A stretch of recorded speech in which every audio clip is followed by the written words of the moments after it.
950 কোটি টাকার ভুয়া ডিল সংক্রান্ত রেকর্ডপত্র সৃজন করে তা ব্যবহার করত নানাবিধ ব্যাংকিং অনিয়ম ও দুর্নীতির মাধ্যমে গ্রাহক প্রতিষ্ঠানের অনুকূলে মুরাবাহাত টিআর বিনিয়োগ প্রস্তাবনা, সুপারিশ, অনুমোদন, বিতরণ এবং উত্তোলনপূর্বক সাধারণ আমানতকারীদের অর্থাৎ ইসলামী ব্যাংক পিএলসির 950 কোটি টাকা আত্মসাৎ এবং উক্ত অর্থের উৎস প্রকৃতি হস্তান্তর, রূপান্তর এবং স্থানান্তরের মাধ্যমে পরিবর্তন করার অপরাধ অনুসন্ধানকালে প্রমাণিত হয়েছে। এই কারণে নাবিল গ্রুপ অফ ইন্ডাস্ট্রিজের কর্ণধার জনাব আমিনুল ইসলাম, জনাব মোহাম্মদ শাহ আলম ব্যবস্থাপনা পরিচালক, নাবিল গ্রুপ অফ ইন্ডাস্ট্রিজের কর্মচারী, যিনি মার্কেট মাস্টার অ্যানালাইজার নামীয় এটি নাম সর্বস্ব প্রতিষ্ঠানের সহ ব্যাংক এবং বেনিফিশিয়ারিদের বিরুদ্ধে মামলা রুজুর সিদ্ধান্ত গৃহীত হয়েছে। এই মামলায় প্রস্তাবিত মামলায় আসামির সংখ্যা 30।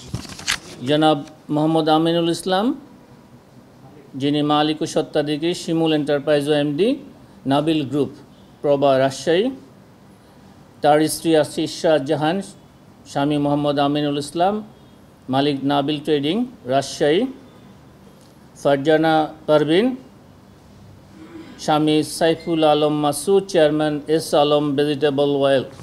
পরস্পর যোগসাজশে প্রতারণা ও জালিয়াতি ক্ষমতার অপব্যবহারের মাধ্যমে জনাব সাইফুজ্জামান চৌধুরী, সাবেক ভূমি মন্ত্রীর মালিকানাধীন আরামিড গ্রুপভুক্ত প্রতিষ্ঠানের কর্মচারীকে মালিক সাজিয়ে নাম সর্বস্ব কাগজে প্রতিষ্ঠান রিলায়েবল ট্রেডিংয়ের নামে ভুয়া এবং মিথ্যা তথ্য সম্বলিত কাগজপত্র দাখিল করে ঋণ অনুমোদন এবং উক্ত অর্থ বিভিন্ন ভুয়া প্রতিষ্ঠানের ব্যাংক হিসাবে স্থানান্তর, রূপান্তর এবং হস্তান্তরের মাধ্যমে আরামিড সিমেন্ট ও আরামিড থাই অ্যালুমিনিয়াম লিমিটেডের ব্যাংক হিসাবে ঋণের অর্থ আনয়নপূর্বক মানি লন্ডারিং অপরাধ সংগঠনের অপরাধে জনাব সাইফুজ্জামান চৌধুরী, সাবেক ভূমি মন্ত্রী, তার স্ত্রী রুকমিলা জামান, সাবেক চেয়ারম্যান ইউসিবিএল সহ মোট 28 জন কর্মকর্তার বিরুদ্ধে মামলা রুজুর সিদ্ধান্ত গৃহীত হয়েছে।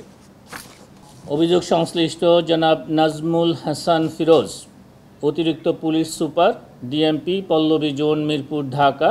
ডিএমপির বিভিন্ন ইউনিটে অতিরিক্ত উপ পুলিশ কমিশনার হিসাবে দায়িত্ব পালনকালে ক্ষমতার অপব্যবহার করে জ্ঞাত আয়ের উৎসের সাথে অসঙ্গতিপূর্ণ 1,75,00,000 টাকারও বেশি মূল্যের সম্পদ অর্জন এবং ভোগ দখলে রাখার অপরাধ অনুসন্ধানকালে প্রমাণিত হয়েছে।